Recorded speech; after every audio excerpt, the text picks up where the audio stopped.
Bonjour à tout le monde. Dans cette vidéo, on va traiter l'étude statique d'un amplificateur à émetteur commun. Passons pour voir les questions. Calculer VB, la tension entre la base et la masse. La tension VE entre l'émetteur et la masse. Le courant IE, c'est-à-dire le courant circulant de l'émetteur vers la résistance RE. VC, c'est la tension entre collecteur et la masse. La tension entre collecteur et l'émetteur, c'est la tension VCE. Et par la suite, la puissance dissipée dans le transistor P indice D. Question 2. Tracer la droite de charge statique. Question 3. Tracer la droite de charge dynamique. Question 4. Donner l'excursion crête à crête maximale du signal dynamique. On a ici un petit rappel. IC égale bêta I base. IE c'est IC plus IB. IE c'est bêta plus 1 I base. Si on néglige 1 devant bêta, bien sûr on aura IE égale bêta I base égale à IC. La puissance dissipée dans le transistor se calcule par cette relation VCE fois IC. Passons à la solution. On va commencer par la question numéro 1, calcul de VB. Utilisons diviseur de tension en négligeant I base devant I pont. On aura VB est égal à R2 divisé par R1 plus R2, le tout fois VCC. Voilà, VB c'est VCC fois R2 divisé par R1 plus R2. Application numérique avec les valeurs qu'on a dans le schéma, on trouve 1,8 volts. Pour calculer VE, on va utiliser loi de May ici. VE plus VBE moins VB égale à 0. On a déjà calculé VB et VBE c'est 0,7. On tire facilement. VE égale VB moins VBE égale 1,1 volts. Pour calculer IE, il suffit de diviser VE par RE. On trouve 1 mA. On va faire l'approximation IE égale à IC. On va prendre aussi IC égale à 1 mA. Pour calculer VC, c'est VCC moins RC fois IC. Application numérique, on a trouvé 6,1 volts. VCE, ce n'est autre que VC moins VE. Ces valeurs sont déjà calculées. On tire facilement VCE égale à 5 volts. La puissance dissipée, ce n'est autre que VCE fois IE. Application numérique, c'est 5 mW. Dans l'étude statique, on a trouvé une tension VCE égale 5 volts. On va noter cette tension VCE qui et un courant IC égale 1 mA qu'on doit noter ici qui égale 1 mA aussi.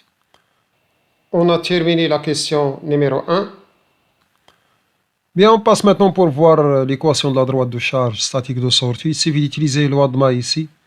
On aura VCC égale VRC plus VCE plus VRE. C'est la somme de ces trois tensions.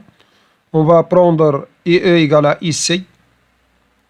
Avec l'approximation de IE égale à IC. À ce moment-là, on aura VCC égale RCIC plus VCE plus REIE. Remplaçant IE par IC, on aura VCC est égal à RC plus RE facteur de IC plus VCE. C'est-à-dire VCC moins VCE égale à RC plus RE fois IC. Et par la suite, on tire facilement l'équation de IC en fonction de VCE. C'est une droite.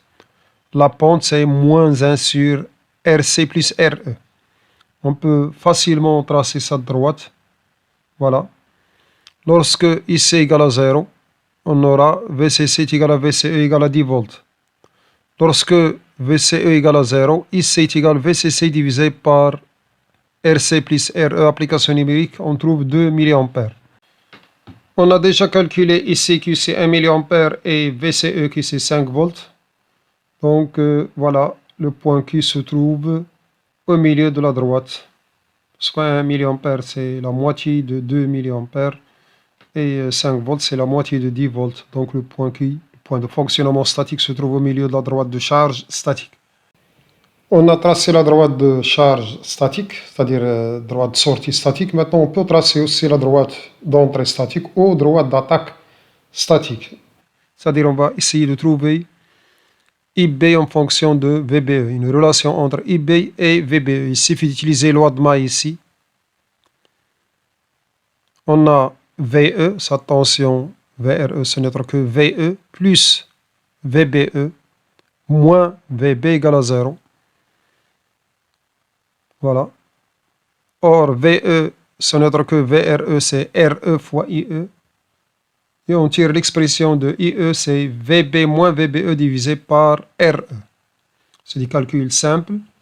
Or, IE, c'est bêta plus 1 I base. On va négliger 1 devant bêta. Et on peut écrire cette égalité. Si on ne néglige pas 1 devant bêta, il suffit de l'ajouter en bas ici. Bêta au lieu de bêta, c'est bêta plus 1. Donc ça, c'est l'équation d'une droite. Bien sûr, IB en fonction de VBE, c'est une droite avec une pente négative. Voilà. Droite d'attaque statique. On a terminé la question numéro 2. Passons à la question numéro 3. Tracer la droite de charge dynamique. On va dessiner le schéma équivalent des montages dans le domaine des petits signaux, c'est-à-dire en dynamique. On remplace VCC par la masse. Et par la suite, les condensateurs par un court-circuit, comme vous voyez ici. C'est-à-dire par des fils. Et comme ça, RE sera court-circuité. R1 sera relié à la base, puis à la masse. Voilà, entre la base et la masse. De même, R2.